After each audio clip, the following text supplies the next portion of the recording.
আসসালামু আলাইকুম my lovely viewers, কেমন আছেন সবাই? আজকে আরেকটি নতুন রেসিপি নিয়ে চলে এসেছি। আজকে আপনাদেরকে রান্না করে দেখাবো গরুর কলিজা ভুনা। খুবই সুস্বাদু হয় এই কলিজা ভুনাটি খেতে। তাহলে চলুন দেরি না করে রেসিপিটি শুরু করা যাক। কলিজা ভুনার জন্য এখানে আমি 800 গ্রাম গরুর কলিজা এবং ফ্যাপসা নিয়েছি। আর কলিজা ছোট ছোট টুকরো করে খুব ভালোভাবে ধুয়ে পরিষ্কার করে নিয়েছি। একটি স্পেশাল মশলা বানিয়ে নিব। এখানে আছে একটি তারা মৌরি, নিয়েছি 1 চা চামচ সাদা গোলমরিচ, জায়ফলের 4 ভাগের 1 ভাগ নিয়েছি। এখানে নিয়েছি 7-8টি কাবাব চিনি, আর এখানে নিয়েছি জয়ত্রীর একটি ফুল। এই সবগুলো মশলা আমি একসাথে গ্রাইন্ডারে গুঁড়ো করে নেব। চুলায় একটি হাঁড়ি বসিয়ে এর মধ্যে পর্যাপ্ত পরিমাণের পানি দিয়ে বলক আসার জন্য অপেক্ষা করছিলাম। পানিতে বলক চলে আসার পরে এখানে আমি ধুয়ে কেটে রাখা কলিজার টুকরোগুলো দিয়ে দিলাম। কলিজার টুকরোগুলোকে আমি 5 মিনিট ফুটিয়ে নিব। গরম পানিতে ফুটিয়ে নেওয়ার ফলে কলিজার থেকে যে ব্যাড স্মেল সেটাও চলে যাবে, আর রান্নার পরেও কালারটা সুন্দর হবে। 5 মিনিট হয়ে গেছে, কলিজা ভাপিয়ে নিয়েছি। এখন এই পানি থেকে কলিজাটা ছেঁকে নিব। কলিজাগুলোকে গরম পানি থেকে নামিয়ে ছেঁকে নিয়েছি, তারপরে ঠান্ডা করে নিয়েছি। এখন একটা ইম্পর্ট্যান্ট কাজ দেখাচ্ছি আপনাদেরকে, সেটা হচ্ছে কলিজা সেদ্ধ করার পরে দেখবেন যে এক পাশে এরকম পর্দার একটা অংশ থাকে। এই পর্দার অংশটা ফেলে দিলে কলিজাটা খেতে অনেক বেশি ভালো লাগে। এইভাবে এক পাশ থেকে টান দিলেই খুব সহজে এটা চলে আসে। দেখতেই পাচ্ছেন আমি কাজটা কিভাবে করছি। এই দেখুন, খুলে নিয়ে আসলাম। এরকম আমি আরেকটা আপনাদেরকে করে দেখাচ্ছি। এই যে দেখুন, খুব সহজে খুলে নেওয়া যায়।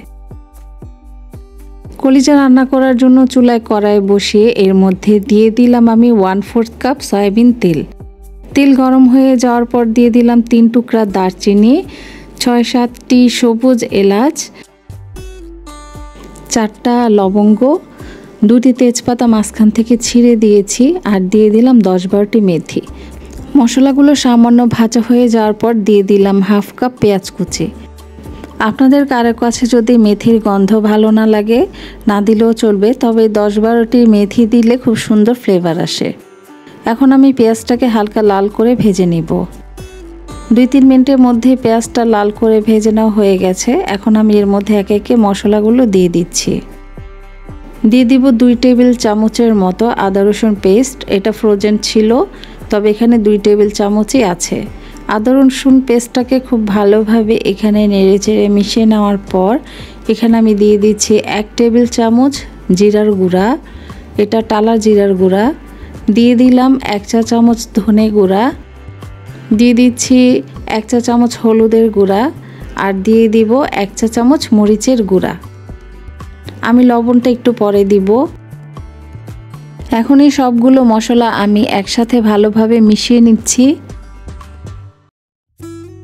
মশলাগুলো মিশিয়ে নেওয়ার পরে যেন মশলা পুড়ে না যায়, সেজন্য আমি সামান্য পানি দিয়ে দিব। তো দিয়ে দিচ্ছি 3 টেবিল চামচের মতো পানি। পানি দেওয়ার পরে এই পানির মধ্যে মশলাটাকে আমি খুব ভালোভাবে কষিয়ে নেব। ততক্ষণ কষিয়ে নেব যতক্ষণ না পানিটা কমে গিয়ে তেল উপরে ভেসে ওঠে, আর মাঝে মাঝে নেড়ে দিতে হবে। 2 থেকে 3 মিনিটের মধ্যেই পানি শুকিয়ে গিয়ে তেল উপরে ভেসে উঠেছে, আর মশলা খুব ভালোভাবে কষানো হয়েছে। এখন এর মধ্যে দিয়ে দেব সিদ্ধ করে রাখা কলিজাগুলোকে আমি কিন্তু আরও ছোট ছোট করে কেটে নিয়েছি, তাহলে এর মধ্যে মশলা খুব ভালোভাবে ঢুকবে আর খেতেও অনেক বেশি সুস্বাদু হবে। এখন মশলার সাথে কলিজা আমি 3 মিনিটের মতো খুব ভালোভাবে কষিয়ে নেব, আর কন্টিনিউয়াসলি নাড়াচাড়ার মধ্যে রাখতে হবে, নয়তো তলায় পুড়ে যেতে পারে। আর চুলার আঁচটা লোতে রেখেই ভেজে নিতে হবে। 3 মিনিট কষিয়ে নেওয়ার পর এর মধ্যে আমি দিয়ে দিব 2টি বড় রসুনের কোয়া। এগুলো আমি খোসা ছাড়িয়ে রেখেছি, আর এরকম বড় করেই রেখেছি। এগুলো দিলে তরকারিতে একটা বাড়তি ফ্লেভার যোগ হয়, প্লাস এই কোয়াগুলো ভাতের সাথে মেখে খেতে খুবই ভালো লাগে। এখন আমি আবার এগুলোকে 2 থেকে 3 মিনিটের মতো ভেজে নিব। ফিরে এলাম 3 মিনিট পরে, আর দেখতেই পাচ্ছেন খুব ভালোভাবে ভাজা হয়ে গেছে। চুলার আঁচটা কিন্তু একদম লোতে রেখে আমি ভেজে নিয়েছি। আর এখন দিয়ে দিব 2.5 কাপের মতো পানি। পানিটা একটু বুঝে শুনেই দিতে হবে, কারণ কলিজা সিদ্ধ হতে খুব বেশি সময় লাগে না। এরই মধ্যে আমি 1 চা চামচ লবণ দিয়ে দিয়েছিলাম অফ ক্যামেরায়, যেটা আমি রেকর্ড করতে ভুলে গিয়েছিলাম। এখন বলক আসার জন্য অপেক্ষা করছি। বলক চলে আসলে আমি ঢাকনা দিয়ে কলিজা সিদ্ধ হওয়া পর্যন্ত রান্না করে নিব। প্রায় 35 মিনিট পরে ফিরে এলাম, ঢাকনা তুলে নিচ্ছি। এরই মধ্যে কিন্তু আমি বারবার ঢাকনা উঠিয়ে নেড়ে দিয়েছিলাম, আর আমি লো আঁচেই রান্নাটা করছিলাম। এরপরও দেখেন অনেকটা ঝোল রয়ে গেছে। তা আমি এখানে আরেকটু উপাদান অ্যাড করব। তো আমি আবার ঢাকনা লাগিয়ে আরও বেশ কিছুক্ষণ তরকারিটা রান্না করব। পাশের চুলায় আমি একটি ফ্রাই প্যান বসিয়ে এর মধ্যে 1/3 কাপ সয়াবিন তেল দিয়ে দিলাম। এর মধ্যে আমি 4টি মিডিয়াম সাইজের পেঁয়াজ এরকম কিউব করে কেটে রেখেছি, সেটা দিয়ে দিব। চুলাটাকে মিডিয়াম লোতে রেখে পেঁয়াজগুলোকে ভেজে নিতে হবে, আর অনবরত নাড়াচাড়া করতে হবে। তো আমি হালকাভাবে এভাবে নেড়ে চেড়ে পেঁয়াজগুলোকে বাদামি কালার করে ভেজে নিব। 3 মিনিট ভেজে নেওয়ার পরে পেঁয়াজের মধ্যে এরকম সুন্দর একটি ব্রাউনিশ কালার চলে এসেছে। এর চেয়ে বেশি ভাজা যাবে না, তাহলে পেঁয়াজের সুন্দর মিষ্টি গন্ধটা চলে যাবে। তো এই মুহূর্তে আমি পেঁয়াজগুলোকে নামিয়ে রাখবো। এখন যে পাশের চুলায় কলিজাটা রান্না হচ্ছিল সেটা ঢাকনা তুলে নিচ্ছি। আমি কিন্তু লো আঁচে কলিজাটাকে রান্না করে নিচ্ছিলাম। এখন এর মধ্যে সেই ভেজে রাখা পেঁয়াজগুলো আমি দিয়ে দিব।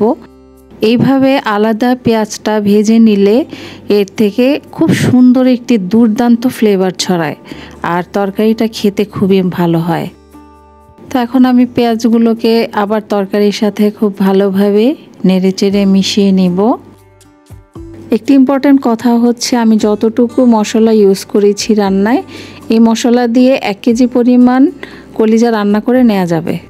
এখন এর মধ্যে আমি আরও কিছু উপাদান অ্যাড করব। দিয়ে দিলাম আমার সেই ভেজে রাখা স্পেশাল মশলা। এখানে আমি 1/2 টেবিল চামচ দিয়ে দিব। আমার রান্নাটা কিন্তু একদমই শেষ পর্যায়ে।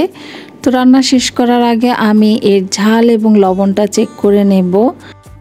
আমার আরেকটু ঝাল আর লবণের প্রয়োজন, তো আমি এখানে দিয়ে দিব 1/2 চা চামচ মরিচের গুঁড়া, আর দিয়ে দিচ্ছি 1/2 চা চামচের মতো লবণ।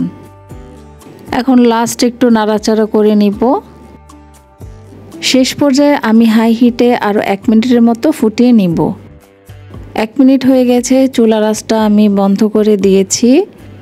আমার রান্না একদমই কমপ্লিট, পরিবেশনের জন্য তৈরি। পরিবেশন করে দেখাচ্ছি দারুণ মজার কলিজা ভুনা। দেখতেই পাচ্ছেন এর কালার আর টেক্সচার কত সুন্দর হয়েছে, আর খেতে তো অসাধারণ হয়েছে। যারা কলিজা খেতে পছন্দ করে না তারাও এটা খুব মজা করে খাবে। আমার রেসিপি ফলো করে একবার এভাবে কলিজা রান্না করে দেখুন, আশা করছি নিরাশ হবেন না। রান্নাটি ভালো লেগে থাকলে চ্যানেলটি সাবস্ক্রাইব করুন এবং বন্ধুদের সাথে শেয়ার করুন। ফিরে আসবো নতুন কোনো রেসিপি নিয়ে। সে পর্যন্ত সবাই ভালো থাকুন, সুস্থ থাকুন এবং আমার জন্য দোয়া করবেন। আল্লাহ হাফেজ।